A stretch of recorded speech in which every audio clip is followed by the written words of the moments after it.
Hey, welcome back to Another World Audiobooks. Thanks for tuning in here again today. So good to have you here. I got to give a huge shout out to Sharon, who left a comment on the podcast. She said, I love Another World Audiobooks. You're an incredible orator. Your voices and accents are flawless. All your book choices have been wonderful as well. Thank you so much for everything. Well, Sharon, thank you so much for everything. It makes my day every time I get feedback like that. So thank you so much, Sharon, for sending that my way. Made my day, made my week, and I'm just so grateful for listeners who are so positive and kind in that way. So if you're enjoying the podcast, would love to give you a shout out on the show. So hit me up, anotherworldaudiobooks@gmail.com, or better yet, if you want to leave a review and then send me a screenshot of that review. That helps the podcast grow, and then also helps my ego grow. Maybe not. I'll try to keep it in check. Thank you guys so much for listening. This week, though, you're getting a special treat, as you have the last couple weeks if you've been listening, to The War of the Worlds by Mr. Sam Collins. So make sure to check him out. All the links are in the description below. And without further ado, let's get into it. The next chapters of The War of the Worlds. Chapter 8. Friday Night. The most extraordinary thing to my mind, of all the strange and wonderful things that happened upon that Friday, was the dovetailing of the commonplace habits of our social order with the first beginnings of the series of events that was to topple that social order headlong. If on Friday night you had taken a pair of compasses and drawn a circle with a radius of 5 miles round the Woking sandpits, I doubt if you would have had one human being outside it, unless it was some relation of Stent or of the 3 or 4 cyclists or London people lying dead in the common, whose emotions or habits were at all affected by the newcomers. Many people had heard of the cylinder, of course, and talked about it at their leisure, but it certainly did not make the sensation that an ultimatum to Germany would have done. In London that night, poor Henderson's telegram describing the gradual unscrewing of the shot was judged to be a canard, and his evening paper, after wiring for authentication from him and receiving no reply — the man was killed — decided not to print a special edition. Even within the 5-mile circle, the great majority of people were inert. I have already described the behaviour of the men and women to whom I spoke. All over the district people were dining and supping. Working men were gardening after the labours of the day. Children were being put to bed. Young people were wandering through the lanes, love-making. Students sat over their books. Maybe there was a murmur in the village streets, a novel and dominant topic in the public houses, and here and there a messenger, or even eye-witnesses of the later occurrences, caused a whirl of excitement, a shouting and a running to and fro.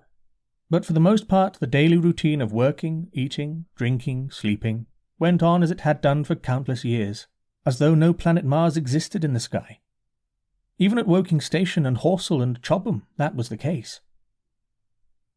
In Woking Junction, until a late hour, trains were stopping and going on, others were shunting on the sidings, passengers were alighting and waiting, and everything was proceeding in the most ordinary way.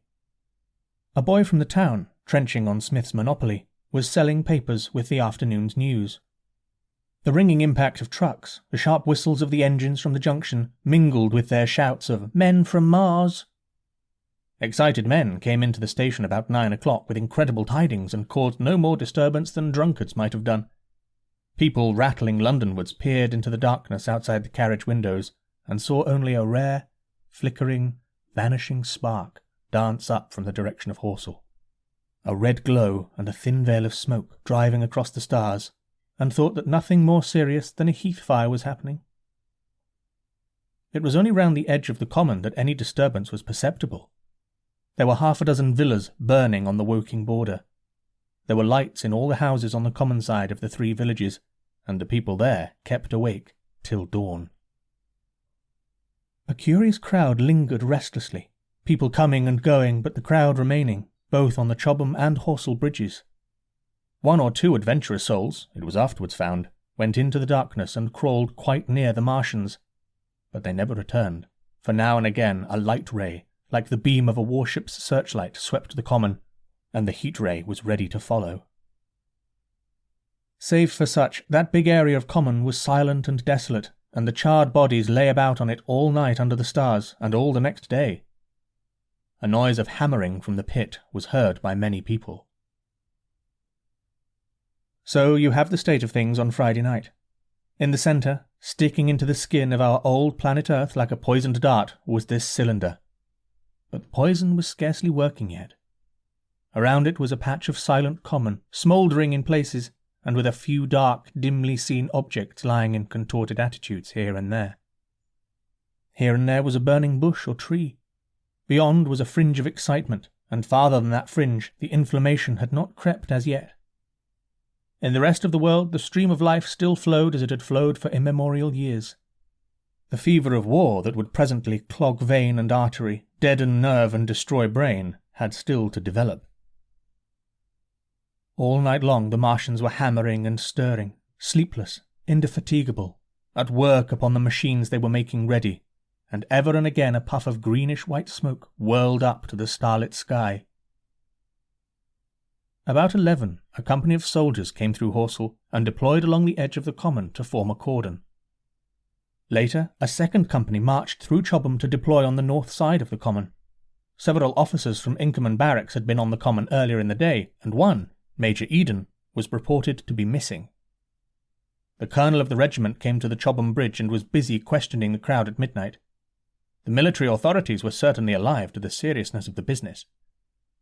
About 11, the next morning papers were able to say a squadron of hussars, 2 Maxims, and about 400 men of the Cardigan Regiment started from Aldershot. A few seconds after midnight, the crowd in the Chertsey Road, Woking, saw a star fall from heaven into the pine woods to the northwest. It had a greenish colour, and caused a silent brightness like summer lightning. This was the second cylinder. Chapter 9. The Fighting Begins. Saturday lives in my memory as a day of suspense.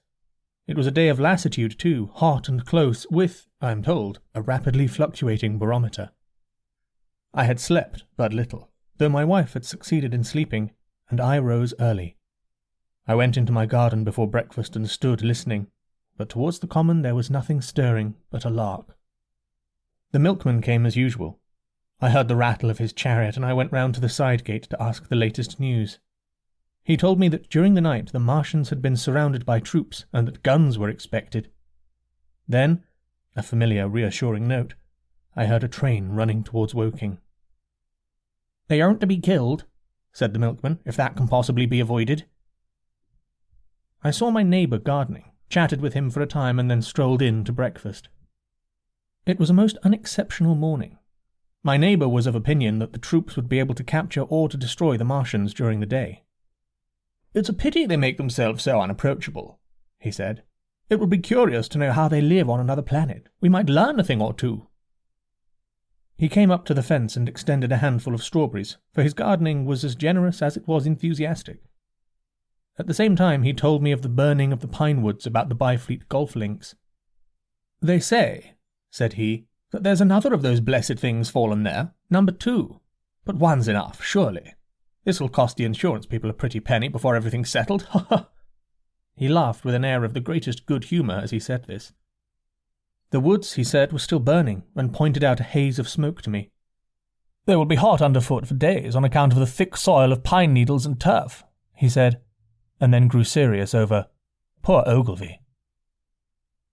After breakfast, instead of working, I decided to walk down towards the common. Under the railway bridge I found a group of soldiers. Sappers, I think, men in small round caps, dirty red jackets unbuttoned and showing their blue shirts, dark trousers and boots coming to the calf. They told me no one was allowed over the canal, and, looking along the road towards the bridge, I saw one of the Cardigan men standing sentinel there. I talked with these soldiers for a time. I told them of my sight of the Martians on the previous evening. None of them had seen the Martians, and they had but the vaguest ideas of them, so that they plied me with questions. They said that they did not know who had authorized the movements of the troops.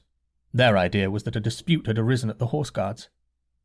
The ordinary sapper is a great deal better educated than the common soldier, and they discussed the peculiar conditions of the possible fight with some acuteness.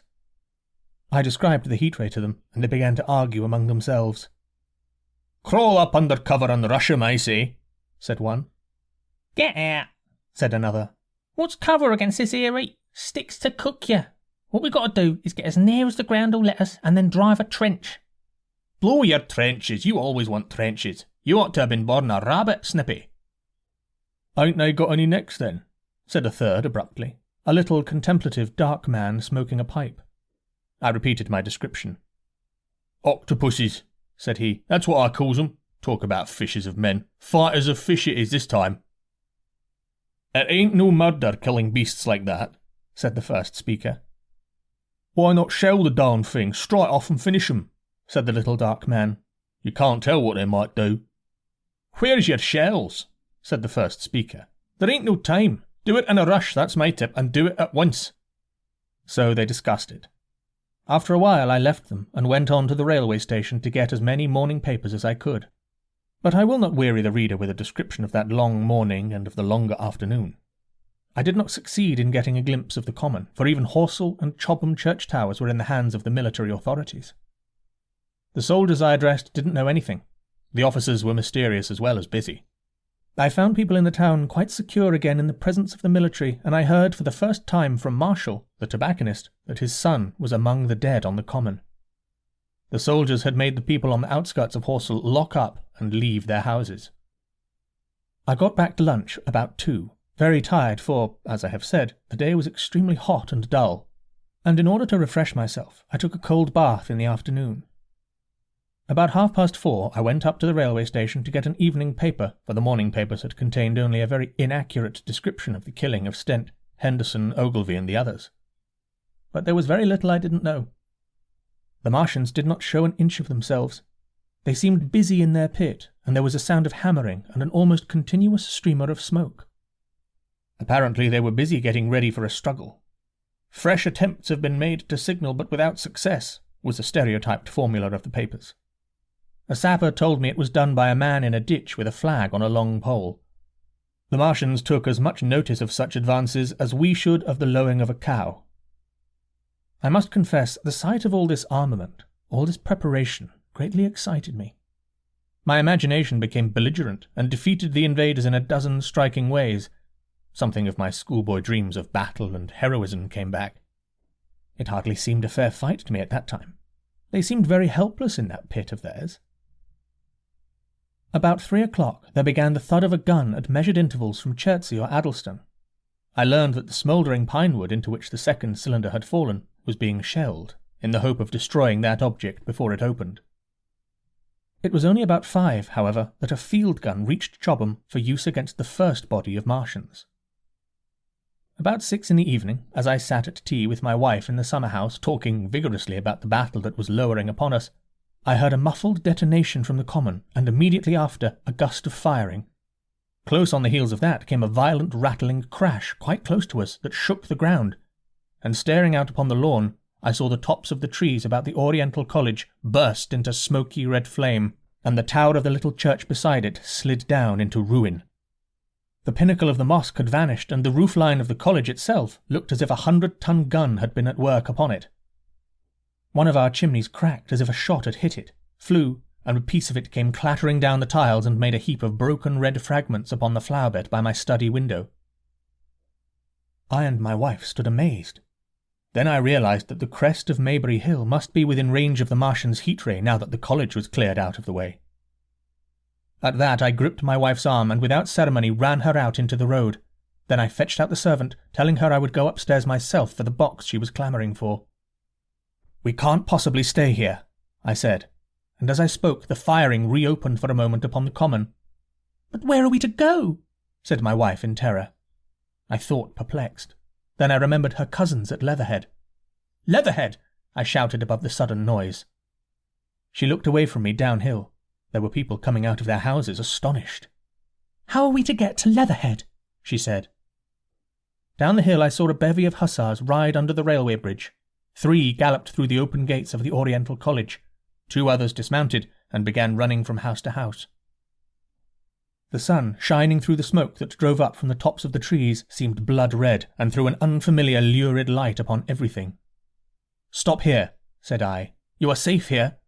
And I started off at once for the Spotted Dog, for I knew the landlord had a horse and dog cart. I ran, for I perceived that in a moment everyone upon this side of the hill would be moving. I found him in his bar, quite unaware of what was going on behind his house. A man stood with his back to me, talking to him. "I must have £1," said the landlord, "and I've no one to drive it." "I'll give you 2, said I over the stranger's shoulders. "What for?" and I'll bring it back by midnight," I said. "Lord," said the landlord, "what's the hurry? I'm selling off my bit of pig. £2 and you bring it back. What's going on now?" I explained hastily that I had to leave my home, and so secured the dog cart. At the time it did not seem to me nearly so urgent that the landlord should leave his. I took care to have the cart there and then, drove it off down the road, and, leaving it in charge of my wife and servant, rushed into my house and packed a few valuables, such plate as we had, and so forth. The beech trees below the house were burning while I did this, and the palings up the road glowed red. While I was occupied in this way, one of the dismounted hussars came running up. He was going from house to house, warning people to leave. He was going on as I came out of my front door, lugging my treasures, done up in a tablecloth. I shouted after him, "What news?" He turned, stared, bawled something about crawling out in a thing like a dish cover, and ran on to the gate of the house at the crest. A sudden whirl of black smoke driving across the road hid him for a moment. I ran to my neighbour's door and rapped to satisfy myself of what I already knew, that his wife had gone to London with him and had locked up their house. I went in again, according to my promise, to get my servant's box, lugged it out, clapped it beside her on the tail of the dog-cart, and then caught the reins and jumped up into the driver's seat beside my wife. In another moment we were clear of the smoke and noise and spanking down the opposite slope of Maybury Hill towards Old Woking. In front was a quiet, sunny landscape, a wheat field ahead on either side of the road, and the Maybury Inn with its swinging sign. I saw the doctor's cart ahead of me. At the bottom of the hill I turned my head to look at the hillside I was leaving. Thick streamers of black smoke shot with threads of red fire were driving up into the still air and throwing dark shadows upon the green tree-tops eastward. The smoke already extended far away to the east and west, to the Byfleet pine woods eastward, and to Woking on the west. The road was dotted with people running towards us, and very faint now, but very distinct through the hot, quiet air, one heard the whir of machine gun that was presently stilled, and an intermittent cracking of rifles. Apparently the Martians were setting fire to everything within range of their heat ray. I am not an expert driver, and I had immediately to turn my attention to the horse. When I looked back again, the second hill had hidden the black smoke. I slashed the horse with the whip and gave him a loose rein until Woking and Send lay between us and that quivering tumult. I overtook and passed the doctor between Woking and Send. Chapter 10. In the Storm. Leatherhead is about 12 miles from Maybury Hill. The scent of hay was in the air through the lush meadows beyond Pireford, and the hedges on either side were sweet and gay with multitudes of dog roses. The heavy firing that had broken out while we were driving down Maybury Hill ceased as abruptly as it began, leaving the evening very peaceful and still. We got to Leatherhead without misadventure about 9 o'clock, and the horse had an hour's rest while I took supper with my cousins and commended my wife to their care. My wife was curiously silent throughout the drive, and seemed oppressed with forebodings of evil. I talked to her reassuringly, pointing out that the Martians were tied to the pit by sheer heaviness, and at the utmost could but crawl a little out of it.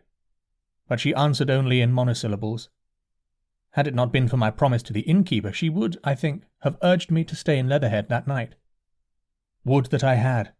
Her face, I remember, was very white as we parted.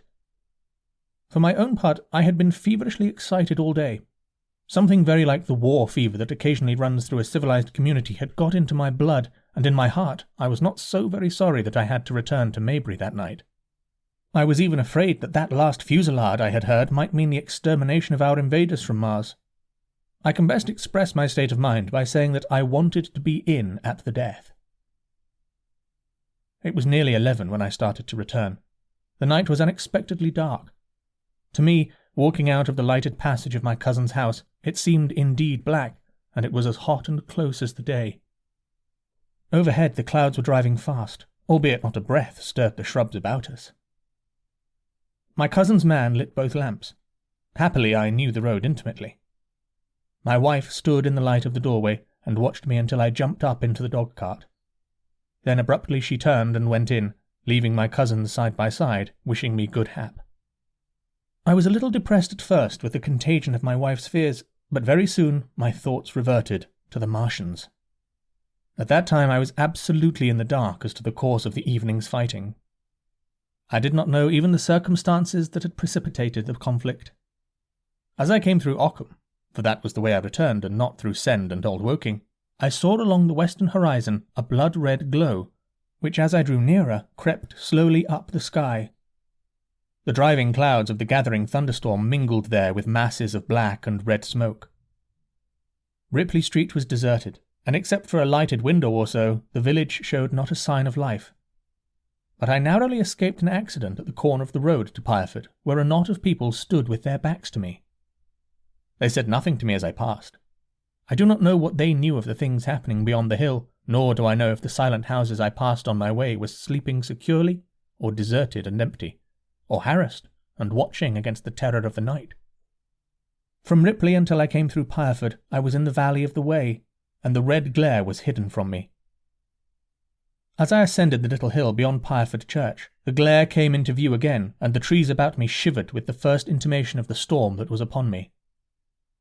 Then I heard midnight pealing out from Pireford Church behind me, and then came the silhouette of Maybury Hill, with its treetops and roofs black and sharp against the red. Even as I beheld this, a lurid green glare lit the road about me and showed the distant woods toward Ulverston. I felt a tug at the reins. I saw that the driving clouds had been pierced, as it were, by a thread of green fire, suddenly lighting their confusion and falling into the field to my left. It was the third falling star. Close on its apparition, and blindingly violet by contrast, danced out the first lightning of the gathering storm, and the thunder burst like a rocket overhead. The horse took the bit between his teeth and bolted. A moderate incline runs towards the foot of Maybury Hill, and down this we clattered.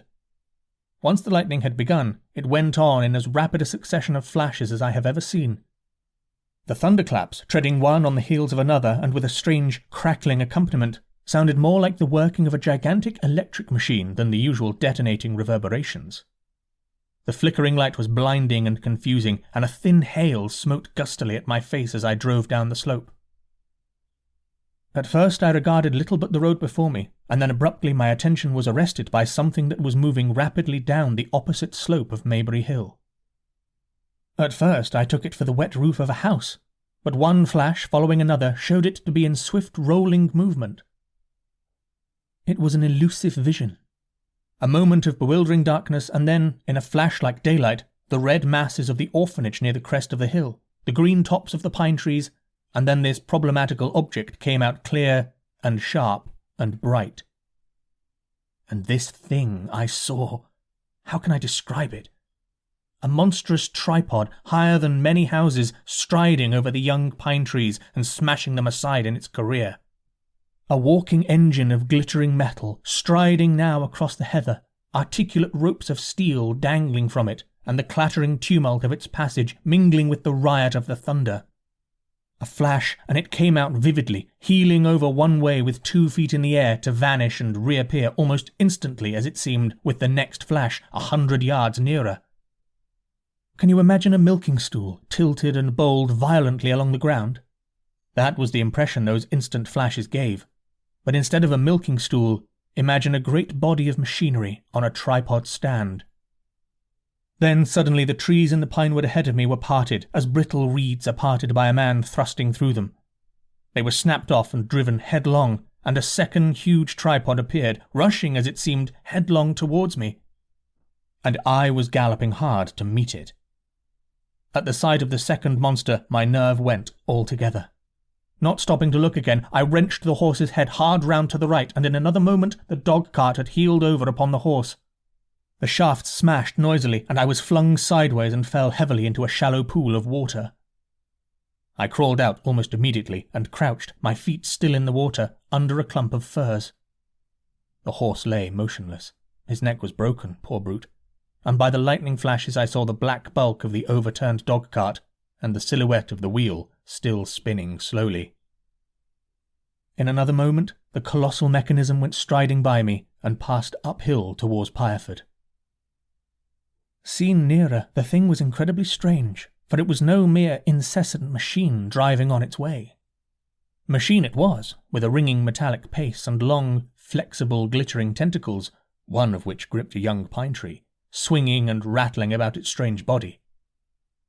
It picked its road as it went striding along, and the brazen hood that surmounted it moved to and fro with the inevitable suggestion of a head looking about. Behind the main body was a huge mass of white metal, like a gigantic fisherman's basket, and puffs of green smoke squirted out from the joints of the limbs as the monster swept by me. And in an instant, it was gone. So much I saw then, all vaguely for the flickering of the lightning, in blinding highlights and dense black shadows. As it passed, it set up an exultant, deafening howl that drowned the thunder. "Aloo! Aloo!" And in another minute it was with its companion, half a mile away, stooping over something in the field. I have no doubt this thing in the field was the third of the 10 cylinders they had fired at us from Mars. For some minutes I lay there in the rain and darkness, watching, by the intermittent light, these monstrous beings of metal moving about in the distance over the hedge-tops.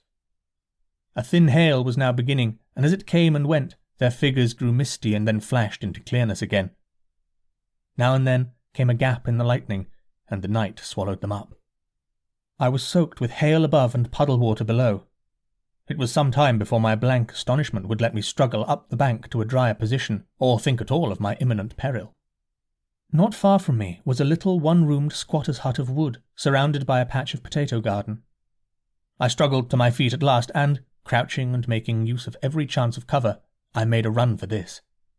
I hammered at the door, but I could not make the people hear, if there were any people inside, and after a time I desisted, and, availing myself of a ditch for the greater part of the way, succeeded in crawling, unobserved by these monstrous machines, into the pine woods towards Maybury.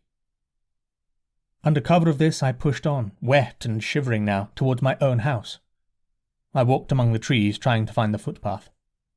It was very dark indeed in the wood, for the lightning was now becoming infrequent, and the hail, which was pouring down in a torrent, fell in columns through the gaps in the heavy foliage.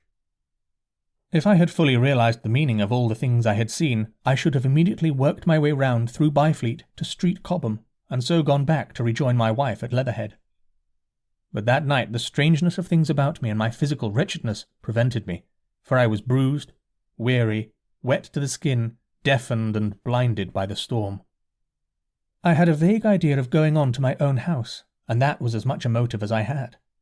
I staggered through the trees, fell into a ditch and bruised my knees against a plank, and finally splashed out into the lane that ran down from the College Arms. I say splashed, for the storm water was sweeping the sand down the hill in a muddy torrent. There in the darkness, a man blundered into me and sent me reeling back. He gave a cry of terror, sprang sideways, and rushed on before I could gather my wits sufficiently to speak to him. So heavy was the stress of the storm just at this place that I had the hardest task to win my way up the hill. I went close up to the fence on the left and worked my way along its palings. Near the top, I stumbled upon something soft, and by a flash of lightning saw between my feet a heap of black broadcloth and a pair of boots. Before I could distinguish clearly how the man lay, the flicker of light had passed. I stood over him waiting for the next flash. When it came, I saw that he was a sturdy man, cheaply but not shabbily dressed. His head was bent under his body, and he lay crumpled up close to the fence, as though he had been flung violently against it. Overcoming the repugnance natural to one who had never before touched a dead body, I stooped and turned him over to feel for his heart. He was quite dead. Apparently his neck had been broken. The lightning flashed for a third time, and his face leapt upon me. I sprang to my feet. It was the landlord of the Spotted Dog, whose conveyance I had taken. I stepped over him gingerly and pushed on up the hill. I made my way by the police station and the College Arms towards my own house. Nothing was burning on the hillside, though from the common there still came a red glare and a rolling tumult of ruddy smoke beating up against the drenching hail. So far as I could see by the flashes, the houses about me were mostly uninjured. By the College Arms, a dark heap lay in the road. Down the road towards Maybury Bridge there were voices and the sound of feet, but I had not the courage to shout or go to them. I let myself in with my latchkey, closed, locked and bolted the door, staggered to the foot of the staircase and sat down. My imagination was full of those striding metallic monsters, and of the dead body smashed against the fence. I crouched at the foot of the staircase with my back to the wall, shivering violently. Once again, thank you for listening. Make sure to share the show with somebody that you know who might enjoy some free audiobooks. If you haven't checked out the backlist, there are tons of books. I don't know. There's got to be... I don't know, we're probably pushing 1,000 hours worth of audiobook content. Maybe not that much, but it's a ton. Hundreds, at least, of hours of audiobook content, all for free, all on this podcast feed. So check it out if you haven't checked out the backlist. That's my favorite thing about a podcast. A podcast with a big backlist means that there's just so much content that you can go through. So if you've listened to every episode on Another World Audiobooks, that's some serious commitment, and I'd love to give you some kind of award for, for doing that. If you have listened to every single episode in the backlist, hit me up, anotherworldaudiobooks.com, and I will send you access to all of the audiobooks in our library for free. So I love giving away audiobooks. That's just what we do on the podcast. And again, thank you to Mr. Sam Collins for giving away the War of the Worlds audiobook and putting it on here on the podcast to share with you. So make sure to check him out, and stay tuned for next week. More stuff coming. Talk to you then.